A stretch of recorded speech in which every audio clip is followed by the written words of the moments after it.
নমস্কার বন্ধুরা, নীলিমা রেসিপির আরও একটি নতুন পর্বে আপনাদের স্বাগত জানাই। আজকে আমি রান্না করব কাতলা মাছ, ফুলকপি, আলু বড়ি দিয়ে একটা হালকা পাতলা ঝোল। এর জন্য ফুলকপি আর আলুগুলো সেদ্ধ করে নিয়েছি। কাতলা মাছগুলো নুন হলুদ মাখিয়ে রেখে দিয়েছি। একটা বড় পেঁয়াজ কুচি লাগবে, নুন লাগবে স্বাদ অনুযায়ী, সামান্য চিনি লাগবে, 1 চামচ লঙ্কা গুঁড়ো লাগবে, বড়ি 1 বাটি মতো নিয়েছি, একটা বড় টমেটোকে বেটে নিয়েছি, জিরে 1 চামচ, ধনে 1 চামচ আর শুকনো লঙ্কা 7 থেকে 8টা আমি বেটে নেব। আদা কাঁচা লঙ্কা কিমা করে নিয়েছি, 1 টেবিল স্পুন লাগবে, আর 1/2 চামচ জিরে, 3টে শুকনো লঙ্কা আর 1/2 চামচ রাঁধুনি নিয়েছি ফোড়নের জন্য, আর হলুদ তো লাগবেই 1 চামচ।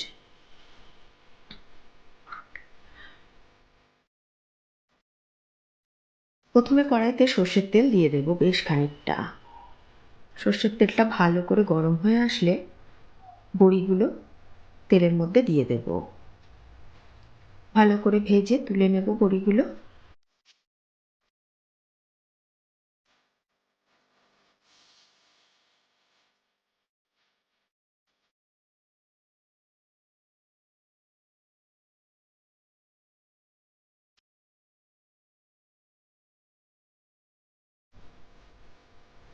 এবার মাছগুলো দিয়ে দেব।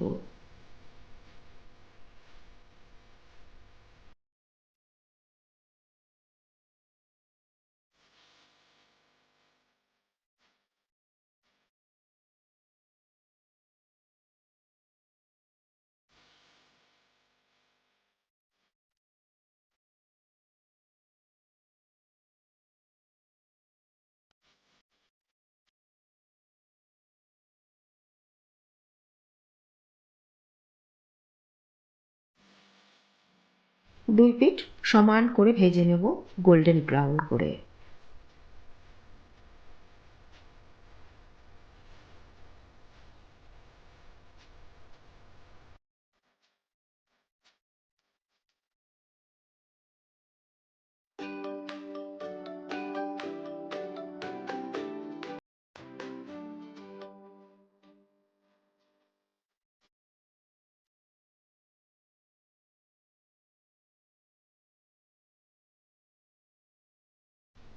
এবারের মধ্যে আলু ফুলকপিগুলো দিয়ে ভেজে নেব, হালকা করে ভেজে নেব।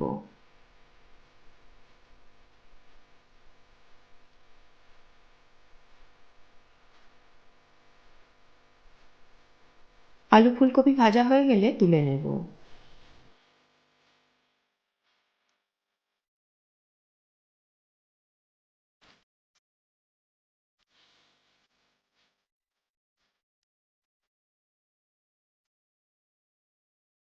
এবার এর মধ্যে ওই জিরে ধনেটা দিয়ে একটু হালকা ভেজে শিলনোড়াতে নিয়ে নেব। এর সঙ্গে শুকনো লঙ্কাগুলো দিয়ে দেবো 7 থেকে 8টা, দিয়ে মশলাটা বেটে নেব স্মুথ করে।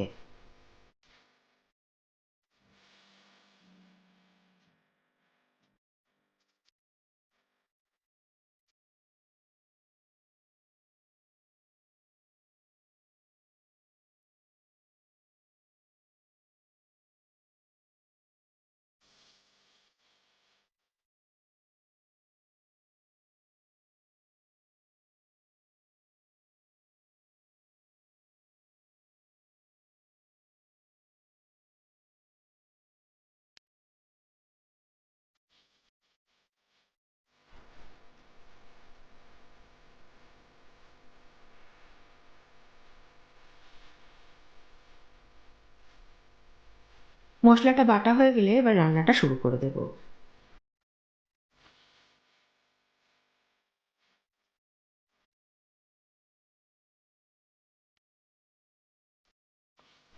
এবার কড়াইতে যে সামান্য তেল ছিল ওর মধ্যেই আমি জিরে, শুকনো লঙ্কা আর রাঁধুনি ফোড়ন দিয়ে দেব। পেঁয়াজ কুচি দিয়ে দেব, হালকা করে ভেজে নেব।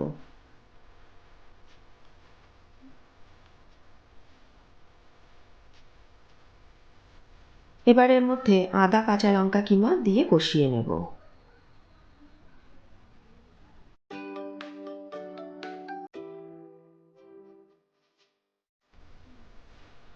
বেশ কিছুক্ষণ ভালো করে কষানো হয়ে গেলে লঙ্কা গুঁড়ো দিয়ে দেব। একটু নেড়েচেড়ে এবার এর মধ্যে টমেটো বাটা দিয়ে দেব। টমেটো বাটা দিয়ে একটু নেড়েচেড়ে নিয়ে এর মধ্যে হলুদ দেব, নুন দেব। এবার ভালো করে কষিয়ে নেব ঢাকা দিয়ে দিয়ে।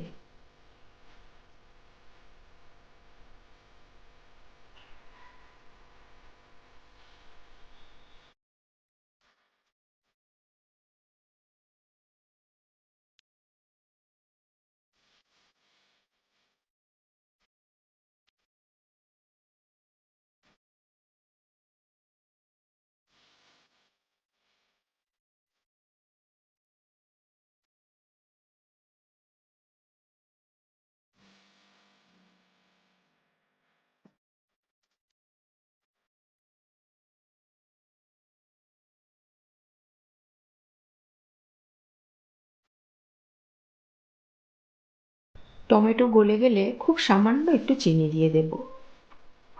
আবারও ভালো করে নেড়েচেড়ে নেব।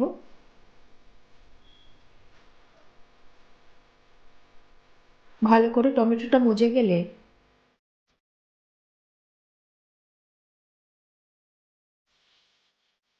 এবার এর মধ্যে ফুলকপি আলুগুলো দিয়ে দেব, একটু কষিয়ে নেব।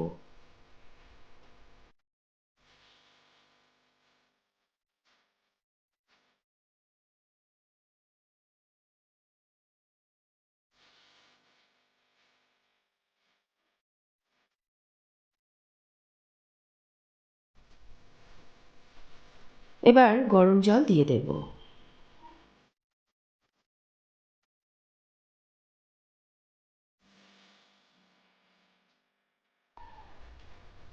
তারপর বড়িগুলো দিয়ে দেব, মাছগুলোও দিয়ে দেব, দিয়ে ঢাকা দেব।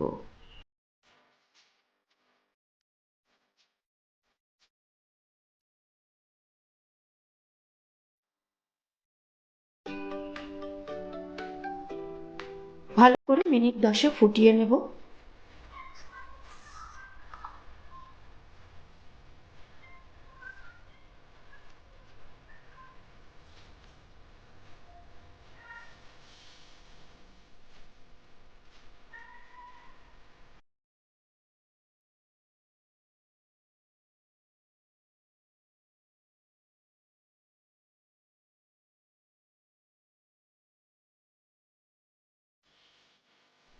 এবার যে বাটা মশলাটা আমি শিলনোড়াতে বেটে রেখেছিলাম সেই বাটা মশলাটা দিয়ে দেব, দিয়ে আবারও ঢাকা দিয়ে ভালো করে মিনিট 10 ফুটিয়ে নেব।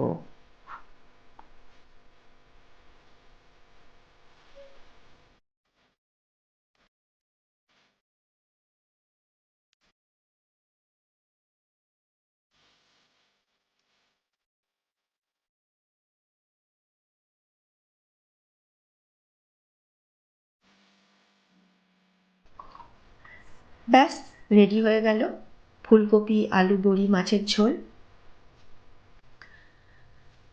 কেমন লাগলো আমার আজকের রান্নাটি কমেন্টে জানাতে ভুলবেন না। ভালো লাগলে একটা লাইক করে দেবেন, আর আমার পরের রেসিপির আপডেট পেতে পেজটাকে ফলো করে রাখার অনুরোধ রইল। ভালো থাকবেন সবাই।